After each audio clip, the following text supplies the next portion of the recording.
ओम शांति। आज 18 जुलाई 2023 के साकार मधुर महावाक्य हैं। आज की मधुर मुरली में बाबा हम बच्चों को बहुत सुंदर सी बात सिखा रहे हैं कि मीठे बच्चे, तुम्हें बहुत बहुत बुद्धिमान बनना है। जो बुद्धिमान बच्चे हैं वो हमेशा ज्ञान का रमण करते रहेंगे, मोलाई मस्ती में रहेंगे। उन्हें नशा रहेगा कि हम बाबा के साथ अपने घर जाएंगे, फिर सत्युगी राज्य में आएंगे। यहाँ पर हम आए ही हैं बुद्धू से बुद्धिवान बनने के लिए, अर्थात पवित्र बनकर देवी देवता बनने के लिए। ऐसे तो कोई चिंता नहीं होनी चाहिए, लेकिन पुरुषार्थ की शुभ चिंता ये सभी को नंबरवार रहती है। कोई बच्चे अच्छे पुरुषार्थ की चिंता करते हैं और कोई नहीं करते हैं, सब नंबरवार हैं। साथ साथ बाबा ने कहा कि इस समय तुम बच्चों की माया बहुत परीक्षा लेती है। कई बच्चे आश्रयवत सुनंती कथंती भागंती हो जाते हैं, क्योंकि माया उन्हें बहुत तंग करती है। जब कोई श्रीमत पे नहीं चलता है, बाबा को याद नहीं करता, तो बाबा भी कहते हैं माया को कि इनका खूब पेपर लो। बाबा ने कहा इतनी ज़ोर से थप्पड़ मारती है माया कि वो बदला लेती है। इतना याद का अभ्यास करो कि बस याद करते करते हिचकी आए और हम आए बाबा के पास। तुम्हें शंख ध्वनि करनी है। घर गृहस्थ में रहते भी ट्रस्टी बनकर रहना है। सब कुछ बाबा का है, बुद्धि से सरेंडर कर देना है। जो बच्चे बाबा को याद करते हैं वो माया जीत बन जाते हैं। सुनते हैं बाबा के मधुर बोल। बाबा ने कहा, मीठे बच्चे, तुम इस रूहानी यूनिवर्सिटी में आए हो बुद्धू से बुद्धिवान बनने। तुम इस रूहानी यूनिवर्सिटी में आए हो बुद्धू से बुद्धिवान बनने। बुद्धिवान अर्थात पवित्र, पवित्र बनने की पढ़ाई तुम अभी पढ़ते हो। क्वेश्चन है, बुद्धिवान बच्चों की मुख्य निशानी सुनाओ। बुद्धिवान बच्चों की मुख्य निशानी।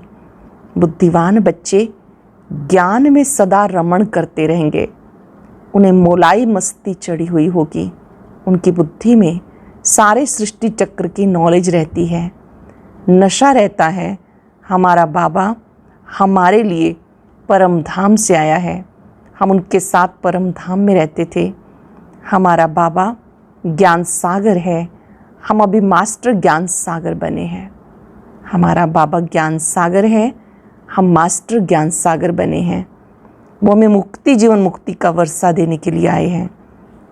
गीत है, कौन आया मेरे मन के द्वारे। ओम शांति। जीव की आत्मा जानती है हमारा परम पिता परमात्मा हमें सम्मुख पढ़ा रहे हैं, वह राजयोग सिखा रहे हैं। तो जैसे कि ईश्वरीय यूनिवर्सिटी ठहरी। यूनिवर्सिटी इसको क्यों कहते हैं? ऐसे नहीं और जो भी सब यूनिवर्सिटीज़ हैं वो यूनिवर्स के लिए हैं, नहीं। जैसे विलायत में यूनिवर्सिटी है, परंतु वहाँ गोरे तो काले लोगों को आने के लिए अलाउ नहीं करते, तो वह यूनिवर्स के लिए तो नहीं ठहरी ना।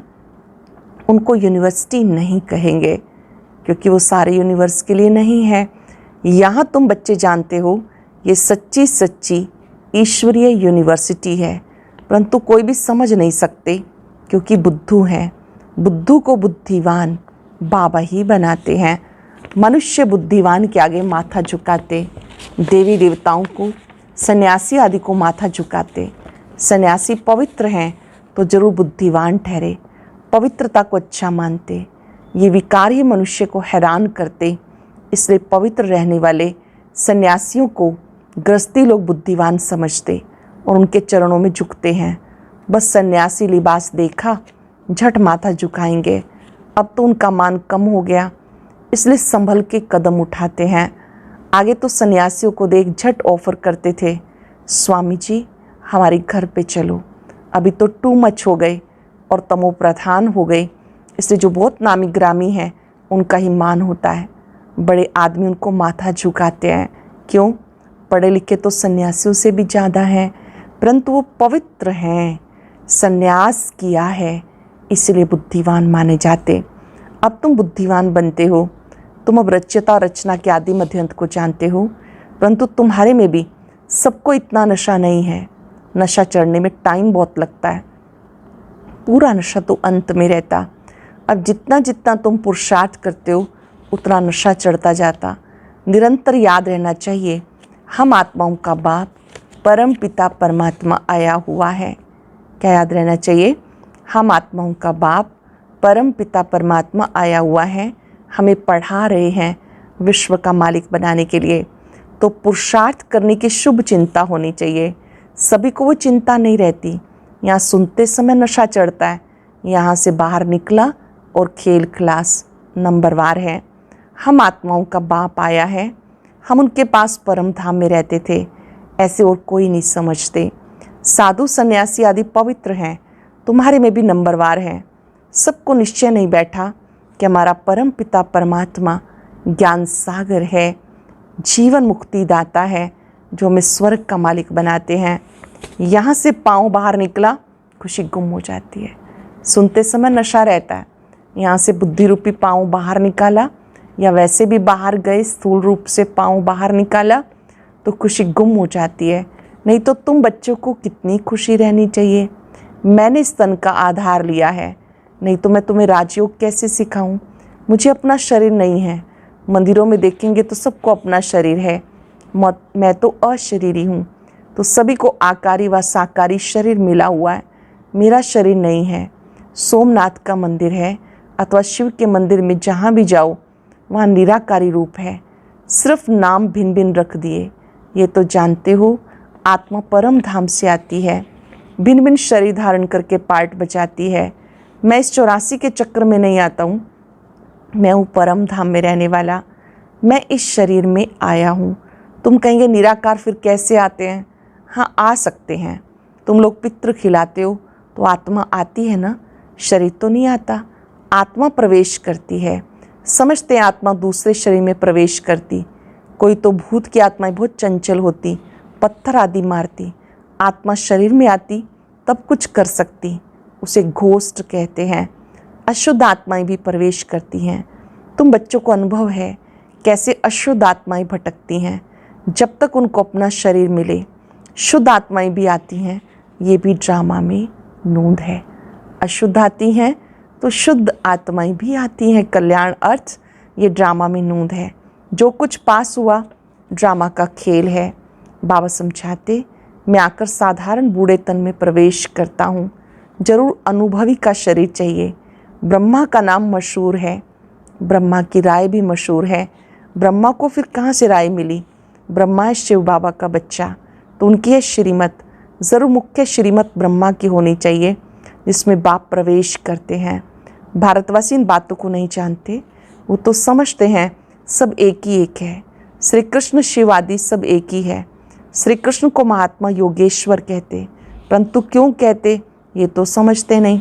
श्री कृष्ण की आत्मा अभी ईश्वर द्वारा योग सीख योगेश्वर बन रही है। कितना गुप्त राज है।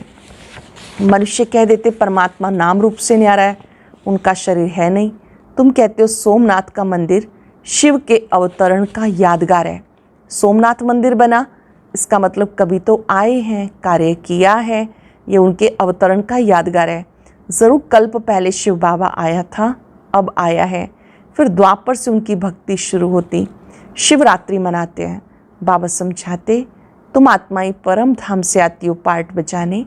आत्मा अविनाशी है, इसमें 84 जन्मों का पार्ट है। जैसे बाप पुराने शरीर में आए हैं, वैसे तुम भी पुराने शरीर में हो। बाबा इस पुराने शरीर से लिबरेट कर नया देते हैं, युक्ति बताते हैं। कोड़ी तुल्य से हीरे तुल्य कैसे बने। गाते हैं माशूक एक है। बाबा कहते हैं मैं परम धाम का रहवासी हूँ, तुम परम धाम में रहने वाले हो। मैं पुराने से पुराने शरीर में आया हूँ। तुम्हारा भी 84 जन्मों के अंत का ये पतित तन है। तुम भी अपने को आत्मा समझो। हमने 84 जन्म पूरे किए, 84 जन्म भोग पूरे किए, फिर नई दुनिया में नया शरीर मिलेगा। कितनी खुशी में रहना चाहिए। नंबरवार है। कोई तो बिल्कुल डल हेड है, माया ने बिल्कुल पत्थर बुद्धि बना दिया। जैसे गर्म तवे पे पानी डालो बिल्कुल सूख जाएगा, ऐसे तत्ते तवे हैं। अरे तुम अपने को आत्मा बाप की संतान समझो ना। बाबा रियलाइजेशन करा रहे हैं, मैं सुनाता हूँ और तुम पे असर नहीं होता है। जैसे गर्म तवे पर पानी डालो तुरंत सूख जाता है, ऐसे बाबा ने कहा कई बच्चे हैं बाबा की बात को धारण नहीं करते हैं। तुम अपने को आत्मा समझो, बाप की संतान समझो, वो भी नहीं समझते। अगर समझते हो तो आश्रयवत भागंती क्यों हो चाहते हो।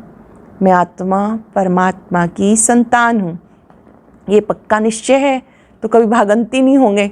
अगर होते हो तो कारण क्या है। माया बड़ी ज़बरदस्त है, कोई गफलत की माया थप्पड़ मार देगी। बहुत अटेंशन से सुनेंगे, क्यों माया तंग करती है, किन्हें करती है। गफलत करते हैं तो माया थप्पड़ मार देगी। अरे बाबा आया वर्षा देने, फिर भी तुम विकारी बनते हो, बड़ा ज़बरदस्त थप्पड़ मारती है। बाप तो थप्पड़ नहीं मारेंगे, माया थप्पड़ मार मुंह फेर देती है। ऐसे बहुत माया के थप्पड़ खाते रहते हैं। माया भी कहती है तुम बाबा को याद नहीं करते हो, मैं इसीलिए मारती हूँ। माया को हुक्म मिला हुआ है बुद्धिहीन को बुद्धिवान बनाना है, तो क्यों नहीं सर्विस करते हो। क्या अब तक भी माया के मोचरे खाते रहना है, पूछ रहे हैं बाबा। क्या अब तक भी माया के मोचरे खाते रहना है। बहुत मोचरा खाते रहते, कोई को क्रोध का, कोई को मोह का मोचरा। बाबा कहते तुम सब कुछ सरेंडर कर, ट्रस्टी होकर रहो। विकार भी दान में दिया, फिर काम में क्यों लाते हो। विकारों का कोई रूप नहीं, धन के लिए कहेंगे ट्रस्टी हो रहो, भले काम में लगाना परंतु बहुत संभाल से, बाप की श्रीमत से। पैसे से कोई ऐसा विक्रम नहीं करना, नहीं तो बोझा सारा तुम्हारे सिर पे चढ़ेगा। पैसे से कोई विकर्म नहीं करना, नहीं तो बोझा सिर पे चढ़ेगा। माया बड़ी तमो प्रधान है, वो भी जानती है ये बाबा को ठीक रीति याद नहीं करते, इसलिए मारो इनको घूसा। माया कहती है अगर बाप और वर्षे को याद नहीं करोगे तो मैं थप्पड़ मार दूंगी। आज माया की बात भी याद रखनी है। माया कहती है तुम बाप और वर्षे को याद नहीं करते हो तो मैं थप्पड़ मार दूंगी। बहुत बच्चे लिखते हैं बाबा माया ने थप्पड़ मारा। बाबा भी लिखते हैं हाँ बच्चे, माया को हुक्म मिला हुआ है खूब थप्पड़ मारो, क्योंकि तुम मेरा बनते नहीं हो, तुम्हें सदा सुखी बनाने आया हूँ। तो भी तुम बच्चे याद नहीं करते हो। है भी बड़ा सहज, परंतु टाइम लगता है। नहीं तो बाप और वर्षे को याद कर खुशी का पारा चढ़ना चाहिए। आखिर में याद करते करते हिचकी आए, बस हम बाबा के पास जा रहे हैं। हिचकी आती है ना, तो बाबा कहते हैं कि उसमें भी ये स्मृति रहे कि हम अपने बाबा के पास जा रहे हैं। फिर आ जाऊंगा स्वर्ग में, एकदम जैसे मोलाई बन जाएंगे। अच्छा ये तो कोई नहीं जानते आत्मा आशिक है परम पिता परमात्मा की। सच्चे सच्चे आशिक तुम हो। आधा कल्प तुम आशिक बन माशूक को खूब याद करते हो, परंतु ये जानते नहीं आत्मा परमात्मा पे आशिक होती है। वो तो कह देते आत्मा सो परमात्मा, परमात्मा सो आत्मा। यहाँ तो बहुत फ़र्क है। जानते हो परमात्मा है माशूक, वह पवित्र सोल हमें कितना खूबसूरत बनाते हैं। हम आत्मा गंदी बनने से जेवर भी गंदे बन गए। बाबा आते हैं गोरा बनाने, फिर शरीर गोल्डन एज मिलेगा। खाद सोने में डालते हैं ना। अब देखो ये मंदिर है आदि देव का, उनका नाम कोई नहीं महावीर रख दिया, अर्थ कुछ नहीं जानते। हनुमान को भी महावीर कह देते, अब कहाँ हनुमान कहाँ आदि देव को भी महावीर कह देते। जैन महाराज मुनि ने भी जो कुछ कहा वो चल पड़ा। आजकल रिद्धि सिद्धि बहुत है, ये बाबा सबको जानते, बहुत मेहनत करते हैं, हाथ से केसर निकालते। मनुष्य समझते बस कमाल है, झट फॉलोअर्स बन जाते हैं। रिद्धि सिद्धि वालों के तो ढेर फॉलोअर्स हैं। यहाँ तो वो बात नहीं। बाबा कहते मैं 5,000 वर्ष पहले माफ़िक आया हूँ, ऐसे कोई कह ना सके। बच्चे कहते बाबा 5,000 वर्ष पहले भी हम आए थे, आपसे स्वर्ग का वर्षा पाया था, फिर से परम पिता परमात्मा शिव के बच्चे आकर बने हैं इस ब्रह्मा द्वारा। दुनिया है कलयुग में, कलयुग में ब्राह्मण कहाँ से आए। ब्राह्मण तो संगम पे चाहिए, पैर और चोटी संगम हुआ ना, शूद्र और ब्राह्मण का संगम। शूद्र से फिर ब्राह्मण बनते, ये 84 का चक्र और कोई नहीं जानते। तुम जानते हो हम ब्राह्मण हैं, ब्रह्मा की औलाद प्रैक्टिकल में बने हैं। उन ब्राह्मणों को तुम कह सकते हो, तुम ब्राह्मण अपने को ब्रह्मा की औलाद कहलाते हो। अच्छा, ब्रह्मा का बाप कौन? बता नहीं सकेंगे, डिब्बी में ठीकरे, बस हम ब्राह्मण ही भगवान हैं। तुम सब भक्त थे, अब कहते हो हम लक्ष्मी को वरने लायक बन रहे हैं। ऐसा बहुत लोग सोचते हैं। बाबा कहते तुम बच्चे इस समय जानते हो कि हम ब्राह्मण हैं, हम ब्रह्मा की संतान हैं। पुरुषार्थ चलता है, समझो हम परम धाम से आए हैं, हमें बाबा वापस ले जाने आए हैं। हम भी ब्रह्मांड के मालिक हैं, बाबा भी पुराने तन में आए हैं, हम भी पुराने तन में हैं। निराकार शिव बाबा ब्रह्मा तन में आए हैं, ये पुराना तन है। बाबा कहते तुम बच्चे भी पुराने तन में आए हो। बाबा कहते हमें भी पुराना तन लेना पड़ता, मुझे याद करो तो विक्रम विनाश होंगे। टाइम भी देते हैं, पांडव गवर्नमेंट की सर्विस कम से कम 8 घंटा होनी चाहिए। राजयोग सिखाना है, शंख ध्वनि करनी है। तुम श्रीमत से भारत को खास, दुनिया को आम स्वर्ग बनाते हो। स्वर्ग में सिर्फ तुम आते हो और धर्म वाले नहीं आते। ब्राह्मण, देवता, क्षत्रिय, वैश्य, शूद्र, इसको विराट स्वरूप कहते। एक विराट रूप का भी चित्र बनना चाहिए तो मनुष्यों को सहज समझ में आए। विष्णु को विराट स्वरूप में ले आए, चित्र ज़रूर चाहिए ना। स्कूल में भी चित्र रखते हैं, नहीं तो बच्चा क्या जाने हाथी क्या होता है, चित्रों पर दिखाते हैं ना। छोटे बच्चे को कैसे दिखाते हैं, ये शेर है, हाथी है, चित्र दिखाए जाते हैं। अब कलयुग है, ज़रूर चक्र फिरेगा। ब्राह्मण तो संगम पर होते, बाकी जिस्मानी ब्राह्मण पंडे, वह ब्रह्मा मुखवंशावली नहीं। ब्रह्मा मुखवंशावली को दादे से वर्षा मिलता, उन ब्राह्मणों को वर्षा कहाँ मिलता। इन बातों को तुम्हारे में भी नंबरवार समझते हैं, बच्चों में भी सब नंबरवार हैं। अच्छा, मीठे मीठे सिक्के लदे बच्चों प्रति माता पिता बाप दादा का याद प्यार नमस्ते, गुड मॉर्निंग। रूहानी बाप की रूहानी बच्चों को नमस्ते, रूहानी बच्चों की रूहानी बाप दादा को याद प्यार नमस्ते, गुड मॉर्निंग। शुक्रिया बाबा, शुक्रिया। धारणा के लिए सार, पहली पॉइंट है बुद्धि से सब कुछ सरेंडर कर ट्रस्टी होके रहना है।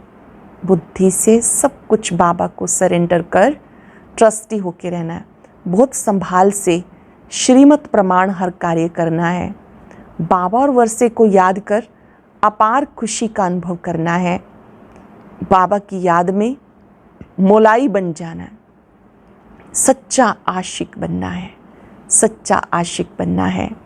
वरदान है समाने और समेटने की शक्ति द्वारा एकाग्रता का अनुभव करने वाले सार स्वरूप भव। समाने और समेटने की शक्ति द्वारा एकाग्रता का अनुभव करने वाले सार स्वरूप भव। देह देह के संबंधों व पदार्थों का बहुत बड़ा विस्तार है। सब प्रकार के विस्तार को सार रूप में लाने के लिए समाने व समेटने की शक्ति चाहिए। सर्व प्रकार के विस्तार को एक बिंदु में समा दो। मैं भी बिंदु, बाबा भी बिंदु, एक बाप बिंदु में सारा संसार समाया है। तो बिंदु स्वरूप अर्थात सार स्वरूप बनना माना एकाग्र होना। एकाग्रता के अभ्यास द्वारा सेकंड में जहाँ चाहो जब चाहो बुद्धि उसी स्थिति में स्थित हो सकती है। अटेंशन से सुनेंगे। देह देह के संबंधों पदार्थों का बहुत बड़ा विस्तार है।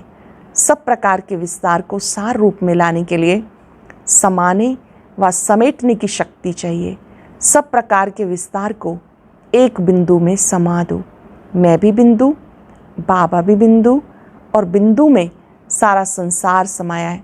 तो बिंदु रूप अर्थात सार स्वरूप बनना माना एकाग्र होना। एकाग्रता के अभ्यास द्वारा सेकंड में जहाँ चाहो जब चाहो बुद्धि उसी स्थिति में स्थित हो सकती है।